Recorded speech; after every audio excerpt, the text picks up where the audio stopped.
sejak abad ke-16 lagi, kuasa-kuasa Barat sudah mula menjajah negara-negara di Asia Tenggara. Dalam erti kata yang lain, penjajahan ini dikenali sebagai proses imperialisme. Tahukah anda apakah yang dimaksudkan dengan imperialisme? Imperialisme merupakan dasar sesebuah negara atau kuasa besar untuk meluaskan pengaruh dan wilayahnya dengan menjajah negara lain untuk kepentingan tertentu. Imperialisme Barat telah bermula sejak zaman Empayar Yunani dan Rom. Manakala imperialisme moden pula bermula sejak abad ke-15 Masihi. Untuk pengetahuan anda, sebenarnya tujuan imperialisme Barat pada peringkat awal ialah untuk menguasai perdagangan rempah yang dimonopoli oleh pedagang Islam. Setelah kita mengetahui maksud, tempoh masa dan tujuan imperialisme berlaku, elok rasanya kita mengkaji pula apakah faktor-faktor yang mendorong kepada perkembangan imperialisme Barat di Asia Tenggara pada abad ke-19 dan ke-20. Untuk pengetahuan anda, terdapat pelbagai faktor yang menyebabkan perkembangan imperialisme Barat di Asia Tenggara. Tentu anda tertanya-tanya, apakah faktor-faktor berkenaan? Bagi memudahkan kita memahami faktor asas imperialisme Barat, anda diminta melengkapkan lembaran kerja yang telah disediakan. Lengkapkan peta iThink dengan maklumat yang dipaparkan pada skrin. Faktor-faktor yang mendorong kepada perkembangan imperialisme Barat di Asia Tenggara pada abad ke-19 dan ke-20 ialah kedudukan Asia Tenggara yang begitu strategik sekali, iaitu terletak di antara China dengan India. Penguasaan terhadap Asia Tenggara menyebabkan China dan India berpotensi untuk dijadikan pasaran yang lebih luas bagi barangan Eropah.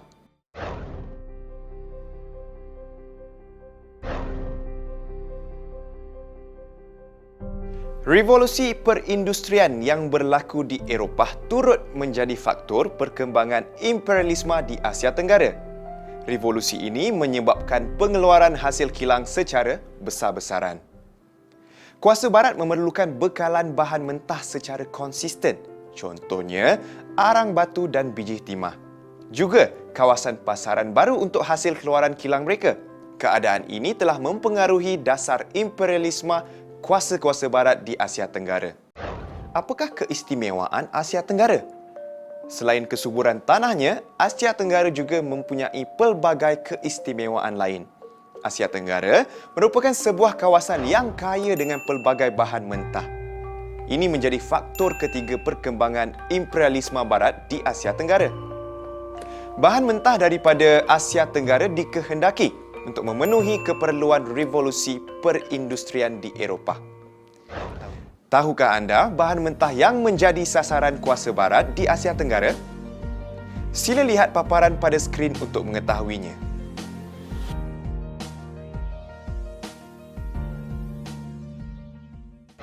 Faktor keempat yang mendorong kepada perkembangan imperialisme di Asia Tenggara juga didorong oleh kemajuan sistem pengangkutan dan perhubungan. Penggunaan kapal wap bukan sahaja menyebabkan muatan lebih banyak dibawa, tetapi mempercepatkan perjalanan antara timur dan barat.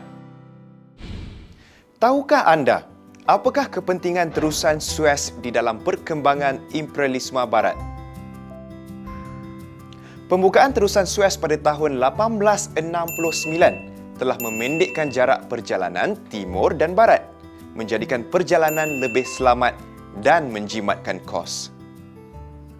Bagaimana telegraf mempercepatkan lagi proses imperialisme di Asia Tenggara?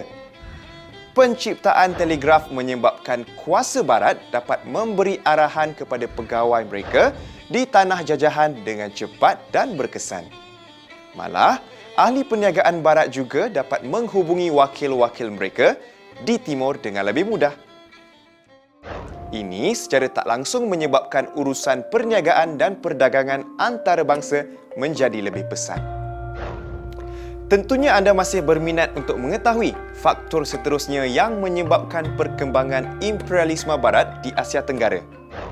Faktor seterusnya ialah persaingan antara kuasa-kuasa barat itu sendiri. Portugal, Belanda, British, Spanyol, Amerika Syarikat dan Perancis bersaing untuk memperolehi tanah jajahan. Keluasan tanah jajahan melambangkan kekuatan, kekayaan dan sanjungan yang diperolehi oleh kuasa barat. Slogan "Beban Orang Putih" digunakan oleh kuasa barat dalam menjayakan proses imperialisme. Ini juga menjadi faktor yang mempercepatkan imperialisme. Slogan ini seringkali digunakan oleh kuasa British dan Belanda untuk mendapatkan tanah jajahan. Mereka mendakwa mereka lebih maju dan bertamadun serta bertanggungjawab memimpin orang Timur ke arah kehidupan yang sejahtera. Tahukah anda bahawa kuasa Perancis berpegang kepada slogan menyebarkan tamadun? Kita juga tidak boleh abaikan faktor penyebaran agama Kristian dalam perkembangan imperialisme. Kuasa Portugis, Belanda dan Spanyol memainkan peranan utama di dalam perkara ini.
Melalui topik perbincangan berkaitan imperialisme tadi, kita dapat memahami maksud imperialisme dengan lebih jelas.